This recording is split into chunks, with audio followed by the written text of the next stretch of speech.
Shivani nursing classes में आपका हार्दिक स्वागत है। अगर आप एम्स, बीएचयू, पीजीआई और आरआरबी तथा किसी किसी भी अन्य नर्सिंग ऑफिसर से संबंधित अगर एग्ज़ाम की तैयारी कर रहे हो तो ये वीडियो आपके लिए बहुत ही महत्वपूर्ण है। इस वीडियो में आपको सारे एमसीक्यूज वो डिटेल में एक्सप्लेन किए हुए मिलेंगे। तो चलिए शुरू करते हैं। क्वेश्चन है, the physician prescribed esomeprazole for a client with erosive gastritis, the nurse should administer the medication. इसमें ये पूछ रहे हैं कि एक पेशेंट है जो इरोजिव गैस्ट्राइटिस की कंप्लेन है उसको, और उसको इसोमिप्राजोल जा रहा है।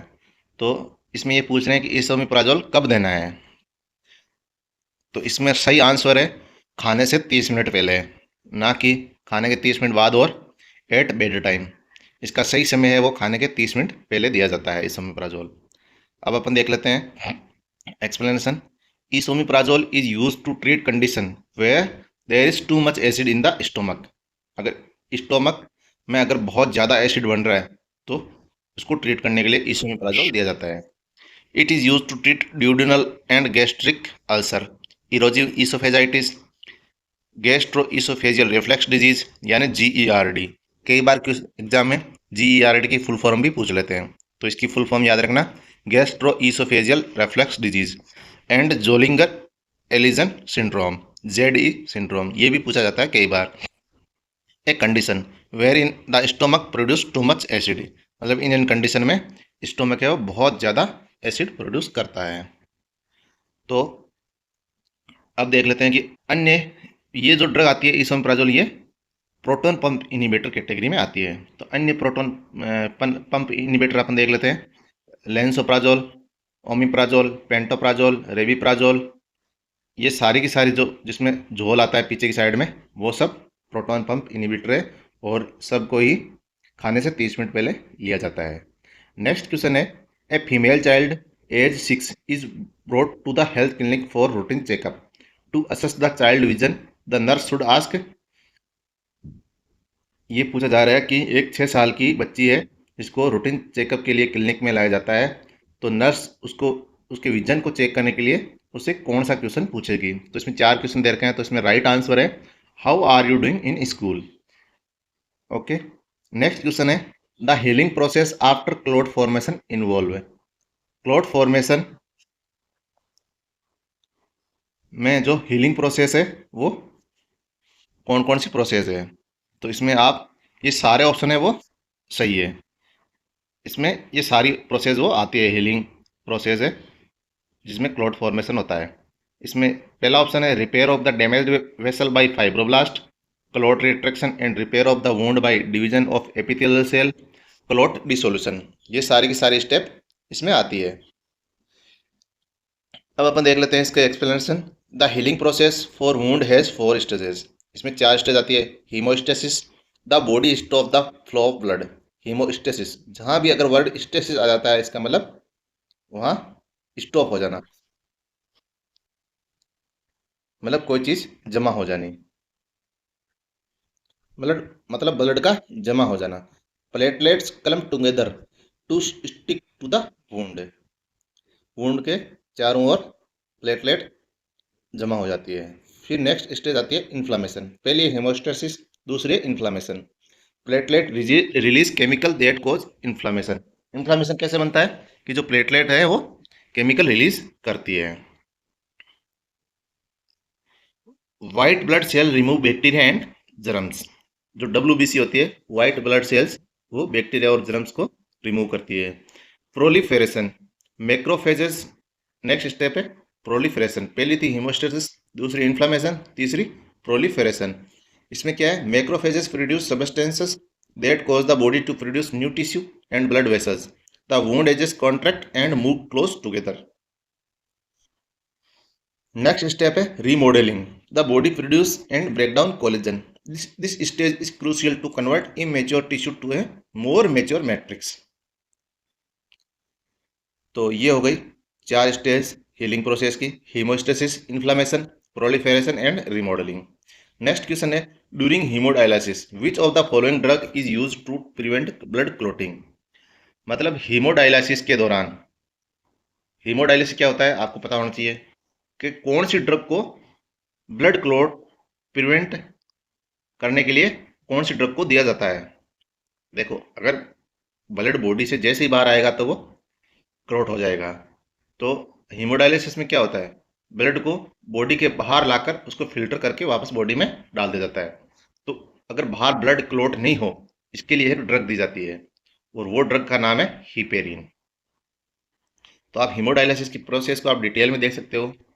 इसमें ये जो रेड लाइन है वो आउटफ्लो की है और दूसरी लाइन है जो इनफ्लो की है। तो ब्लड एक नली से बाहर आता है, फिर आगे देखिए एट्रियल प्रेशर मॉनिटर लगा रहता है उसमें, फिर ब्लड पंप लगा रहता है, फिर एक हिपेरिन पंप लगा रहता है जो क्या करता है, टू प्रिवेंट क्लोटिंग, क्लोटिंग को प्रिवेंट करता है। और डायलाइजर इनफ्लो प्रेशर मॉनिटर रहता है,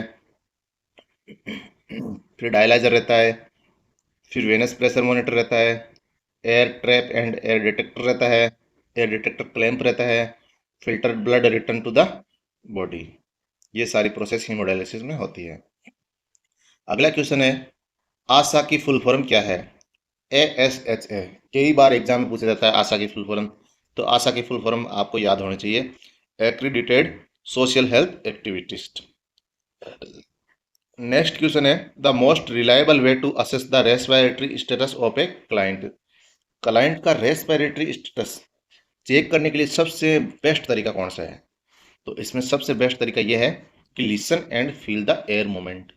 एयर का जो मूवमेंट है उसको सुनना है और फील करना है। एयर का मूवमेंट आप कैसे सुनोगे और कैसे फील करोगे, तो आप भाई सुनाई तो दे देता है वो, जैसे ही पेशेंट सांस अंदर खींचेगा तो नाक से एक सूं की आवाज़ आती है। और फील करने के लिए आपको देखना पड़ेगा, नॉस्ट्रिल है वो और जो चेस्ट है वो अ, फूलते हैं सिकुड़ते हैं, फूलते हैं सिकुड़ते हैं। तो ये सबसे बेस्ट तरीका है किसी पेशेंट का रेस्पिरेटरी स्टेटस चेक करने के लिए। अगला क्वेश्चन है, there is a continuous bubbling in the water shield drainage system with suction and oscillation is observed. As a nurse, what should you do?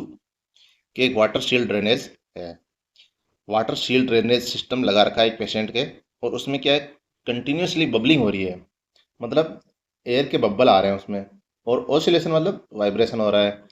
तो नर्स को क्या करना चाहिए उस समय, तो उस समय क्या ये नॉर्मल है, अगर नॉर्मल नहीं है तो क्या प्रॉब्लम हो सकती है। तो इसके लिए जो राइट आंसर है, चेक द ट्यूब लीक। कि इसके लिए नर्स को यह समझना चाहिए कि कहीं से ट्यूब है वो लीक कर रही है।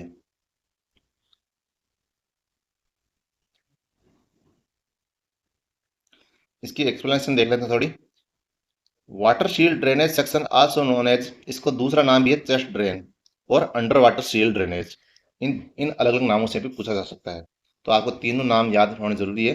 Is a 3 chamber drainage system, इसमें क्या है, 3 चेम्बर रहते हैं इस ड्रेनेज सिस्टम में।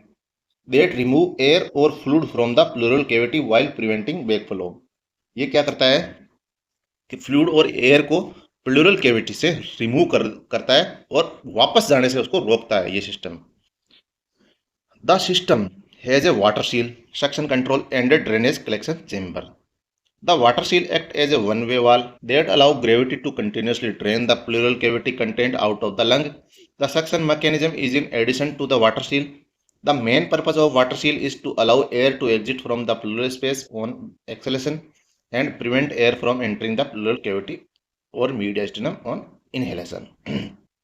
तो देखिए, रेस्पिरेशन की जो दो प्रोसेस होती है, एक तो एक्सहेलेशन और एक इनहेलेशन। एक्सहेलेशन मतलब सांस को बाहर छोड़ना और इनहेलेशन मतलब सांस को अंदर लेना। तो तो जो वाटर शील्ड ड्रेनेज का उसका मेन पर्पस यही है कि जो main purpose allow air to exit from pleural space, कि एयर को है वो एक्सहेलेशन के दौरान बाहर निकालना और इनहेलेशन के दौरान वापस उसको अंदर जाने से रोकना। आप वाटर शील्ड ड्रेनेज की फोटो भी देख सकते हो। ऐसा होता है वाटर शील्ड ड्रेनेज, कई बार एग्जाम में फोटो भी पूछ ली जाती है, एक फोटो दे दी जाती है और उसका नाम पूछ लिया जाता है। तो अगर ऐसा आए तो ध्यान रखना आप, ये वाटर शील्ड ड्रेनेज है। अगला क्वेश्चन है, daily requirement of calcium during pregnancy. Pregnancy के दौरान मतलब कितना कैल्शियम है वो रोज लेना पड़ेगा एक प्रेग्नेंट वुमन को। तो 1200 मिलीग्राम 1200 मिलीग्राम कैल्शियम डेली लेना पड़ेगा। WHO and Food and Health Organization, the United Nations recommend that pregnant women consume 1200 milligram of calcium per day. ठीक है। नेक्स्ट क्वेश्चन है, rice water stool is typical finding in case of. Answer है cholera. तो cholera है एक disease है, इसमें जो टिपिकल फाइंडिंग क्या रहेगा, आप कैसे पहचानोगे कि पेशेंट को कोलेरा है। तो उसको जो कोलेरा में जो पेशेंट को जो लेटरिन लगेगी, उस उसको देख के अपन पहचान सकते हैं कि पेशेंट को कोलेरा है। तो उस लेटरिन का जो कैसी दिखेगी वो, तो वो है राइस वाटर स्टूल, कि मतलब एक जो चावल के पानी की तरह दिखेगी, उसका कलर है वो चावल के पानी के जैसा हो जाएगा। और कोलेरा होता कैसे है, कोलेरा के लिए जो जिम्मेदार बैक्टीरिया वो कौन है, vibrio cholera. Cholera is an infection of small intestine by some strain of bacteria vibrio cholerae. अगला क्वेश्चन है, wound dressing is done by using, कि जो वुंड की ड्रेसिंग, किसी घाव की अगर ड्रेसिंग करते हैं तो उसके लिए कौन सी टेक्निक काम में ली जाती है। तो उसके लिए सर्जिकल असेप्सिस नाम की टेक्निक टेक्निक काम में ली जाती है, न कि सेप्टिक असेप्टिक सेप्टिक टेक्निक, ना कि मेडिकल असेप्सिस, और ना ही मेडिकल और सर्जिकल असेप्सिस। तो इसके लिए एक टेक्निक है, वो है सर्जिकल असेप्सिस। आपको मेडिकल असेप्सिस और सर्जिकल असेप्सिस में अंतर पता होना चाहिए कि मेडिकल असेप्सिस को क्या बोलते हैं और सर्जिकल असेप्सिस को क्या बोलते हैं, और इन दोनों की परिभाषा भी आपको याद होनी चाहिए, कई बार एग्जाम में पूछा गया है। Medical asepsis also known as clean technique, medical asepsis को क्लीन टेक्निक कहा जाता है और सर्जिकल असेप्सिस को स्टेराइल टेक्निक कहा जाता है। याद रखना, क्लीन और स्टेराइल में बहुत फर्क होता है। अब आप देखोगे कि clean technique is aimed at controlling the number of माइक्रोनिज्म and is use for all clinic patient activities. जो क्लीन टेक्निक है, जिसका दूसरा नाम मेडिकल असेप्सिस है, इसमें क्या है कि नंबर ऑफ माइक्रो ऑर्गेनिज्म है उनको कंट्रोल करना है, और जितनी भी पेशेंट केयर एक्टिविटीज होती है उसमें ये टेक्निक काम में ली जाती है। फिर दूसरी स्टेराइल टेक्निक, जिसको सर्जिकल असेप्सिस भी बोलते हैं, उसका क्या लक्ष्य है, उसका लक्ष्य है कि सारे माइक्रो ऑर्गेनिज्म है वहाँ पे, जितने भी माइक्रो ऑर्गेनिज्म वहाँ, उनको सबको रिमूव करना, वहाँ एक भी माइक्रो ऑर्गेनिज्म जिंदा नहीं रहना चाहिए, जिंदा और मर्द माइक्रो ऑर्गेनिज्मों को भी वहाँ से हटाना, उस इसमें स्टेराइल टेक्निक इसको बोला जाता है। ठीक है, मिलते हैं अगले वीडियो में। Thank you for watching.